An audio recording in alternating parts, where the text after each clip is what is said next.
नमस्कार, बहुत स्वागत है आपका। न्यूज 18 देख रहे हैं। मैं हूं आपके साथ अंशिका पाठक। शुरुआत करेंगे बुलेटिन की बड़ी खबर के साथ। रामेश्वर शर्मा ने दिग्विजय सिंह को जिन्ना बताया है, नया जिन्ना बता दिया है। भोपाल में बीजेपी विधायक रामेश्वर शर्मा ने बड़ा बयान दिया। नया जिन्ना पैदा हो रहा है दिग्विजय सिंह। भगवान गणेश उन्हें समृद्धि दे। इतने साल इनके बाप दादा का राज था।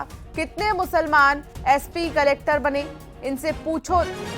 मुसलमानों को मदरसों में पढ़ाकर उन्हें एसपी कलेक्टर बनाया या जिहादी बनाया। रामेश्वर शर्मा ने कहा, दिग्विजय सिंह तुम जैसे जिहादी हो रहे हो, ऐसे ही मदरसों में पढ़ाकर उन्हें जिहादी कर रहे हो।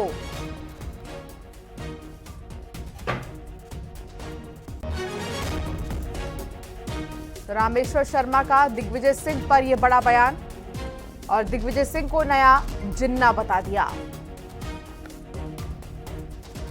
तो गणपति जी की पूजा आराधना का दिन है, तो गणेश जी से यही प्रार्थना करेंगे कि ये जो नया जिन्ना पैदा हो रहा है दिग्विजय सिंह, इसको सद्बुद्धि दें। और इतने साल इनके बाप दादों का ही राज था, तो कितने मुसलमान कलेक्टर एसपी बने, इनसे पूछ लो। मदरसों में पढ़ाकर तुमने कलेक्टर एसपी बनाए कि उनको जिहादी बनाया। इसलिए दिग्विजय सिंह जी, तुम जैसे जिहादी हो रहे हो, वैसे ही मुसलमानों को भी मदरसे में पढ़ाकर जिहादी कर रहे हो। उनको उच्च शिक्षा की लाइन में आने दो। जो उच्च शिक्षा की लाइन में आएंगे तो वो अपने आप कंपटीशन करेंगे, और जो कंपटीशन करेगा उसको।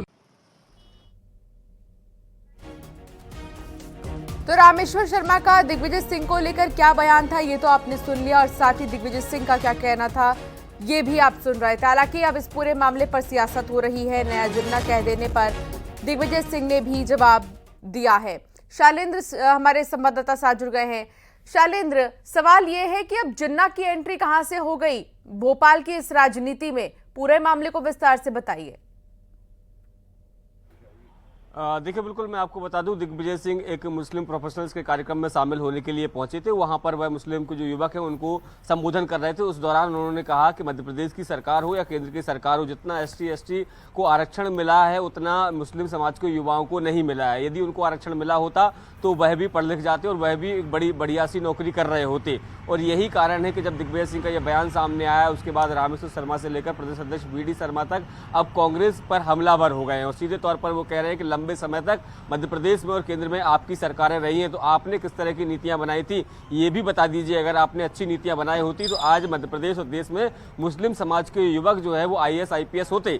लेकिन आपने तो केवल मदरसों में उनको शिक्षा दिलाने का काम किया, जिससे कि जो है वो पढ़े लिखे युवक नहीं निकले बल्कि जिहादी निकले। इस तरह का जो आरोप है वो लगातार बीजेपी की तरफ से लगाया जा रहा है। सीधे तौर पर ये कहा जा रहा है कि जो कांग्रेस के जो जिन्ना, यानी सीधे तौर पर दिग्विजय सिंह को जिन्ना करार दिया है। रामेश्वर शर्मा ने कहा है कि वो एक कांग्रेस के एक नए जिन्ना जो है वो सामने आए हैं। और ऐसे में आगे और आपसे इस पर जानकारी लूंगी। पंकज चतुर्वेदी हमारे साथ जुड़ गए हैं। पंकज चतुर्वेदी बीजेपी से मेरे साथ जुड़ गए हैं। पंकज जी, दिग्विजय सिंह और कांग्रेस का यह कहना है कि हमेशा धर्म की राजनीति बीजेपी क्यों करती है? देखिए अंशिका जी, कांग्रेस पार्टी और दिग्विजय सिंह तुष्टीकरण की राजनीति हमेशा से करते आए हैं। और हम तो बहुत पहले से कह रहे हैं कि कांग्रेस पार्टी के लोग हमारे SC ST OBC के भाई बहनों का आरक्षण का अधिकार लूट कर अपने फेवरेट वोट बैंक को देना चाहते हैं। ये उसी की तैयारी है। कितनी जनसंख्या है देश में मुस्लिम समाज की, लेकिन उनके लिए आपको चिंता है। आपको SC ST OBC बाकी सनातन समाज की चिंता नहीं है। उनको आप बांटना चाहते हो आपस में।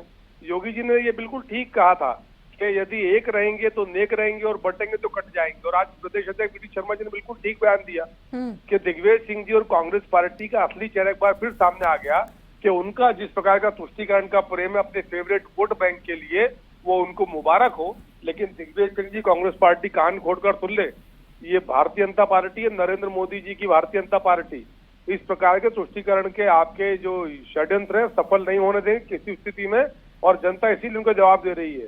ये जो लोग 15 साल से लगातार देश में चुनाव हार रहे हों, मध्य प्रदेश में 2003 से हार रहे हों, और इनकी सरकारें थी ना 60-70 साल तक, क्यों आज इनके हिसाब से मुसलमान गरीब है? क्यों कांग्रेस के हिसाब से मुसलमान पीछे है? क्यों कांग्रेस के हिसाब से मुस्लिम अनपढ़ है? क्यों कांग्रेस के हिसाब से मुस्लिम को उसका अधिकार नहीं मिला जो कांग्रेस दिलाना की बातचीत करती है? ये कब तक ठगी करेंगे अंशिका जी? देश जानना चाहता है। इतना धोखा सिर्फ सत्ता के लिए। देश को बांट दिया, समाज को बांट दिया। कब तक बांटोगे दिग्विजय सिंह जी और कांग्रेस के लोगों? आज हम ये जानना चाहती है भारतीय जनता पार्टी। ठीक है, इस पर तमाम कमेंट्स भी आ रहे हैं। हालांकि कांग्रेस की तरफ से शैलेंद्र भी मेरे सहयोगी के मेरे साथ जुड़े हुए हैं। शैलेंद्र, अगर बात करें कांग्रेस की, तो कांग्रेस अपने तरफ से अपनी बातें कहती हुई नजर आ रही है, लेकिन अब्बास जी मेरे साथ जुड़ गए हैं कांग्रेस से, उनसे भी एक कमेंट इस पर मैं लूंगी।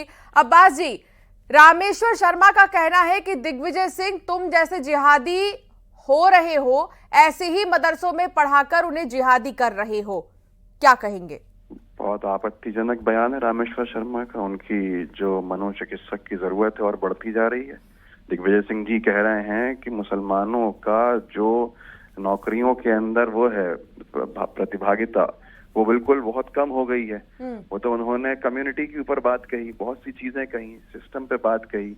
तो उन्होंने एक अगर वर्ग की बात कही है, उन्होंने कहीं आरक्षण का छीनने की बात या किसी तरह की बात तो नहीं कही, मैंने तो नहीं सुनी। जितना था रामेश्वर शर्मा जैसे लोग जिनके पास शायद ज्ञान की कमी है, समझ की कमी है, जिस कारण शायद उनको मंत्री नहीं बनाया जा रहा है, बार बार वो उसी दर्द को प्रकट करते हैं, खुद को सिद्ध करते हैं, और दिग्विजय सिंह जी जैसे बड़े कद के नेता का सहारा लेके अपनी राजनीति चमकाने के प्रयास कर रहे हैं। यहाँ उनको कोई गंभीरता से लेता नहीं है। शायद दिल्ली में वो एक विधायक के रूप में और 3 बार के विधायक के रूप में जाने जाते हो, बीजेपी भी उनको गंभीरता से नहीं लेती। बयान को सवाल ये भी किया गया है अब्बास हफीज जी कि जब कांग्रेस की सरकार थी तब क्यों नहीं किसी भी मुस्लिम को एसपी कलेक्टर बनाया गया? क्यों नहीं वो आंकड़े दिखाई दिए जो इस बार बीजेपी की सरकार में नजर आ रहे हैं? आंकड़े सरकार की एजेंसीज की तरफ से ही आते हैं। सरकार, केंद्रीय सरकार कई सारे पैरामीटर्स के ऊपर बहुत सारे सर्वेस करती है। आज सवाल ये नहीं है कि पहले क्यों नहीं हुआ, अब क्यों नहीं हुआ। चिंता व्यक्त करना एक राजनेता की, एक वर्ग के लिए, उसी वर्ग के कार्यक्रम में क्या कोई अपराध हो गया? क्या कहा दिग्विजय सिंह जी ने? बताइए आप मुझे। रामेश्वर शर्मा जी ने क्या समझा उनके बयान को? दिग्विजय सिंह जी ने क्या कहा था? सुनाइए आप दर्शकों को वो बयान। ठीक है अब्बास जी, आपने अपनी बात रखी, और पंकज जी बहुत शुक्रिया, आपने भी अपनी बात रखी। शैलेंद्र, आपका भी शुक्रिया जानकारी साझा करने के लिए, हमारे साथ जुड़ने के लिए।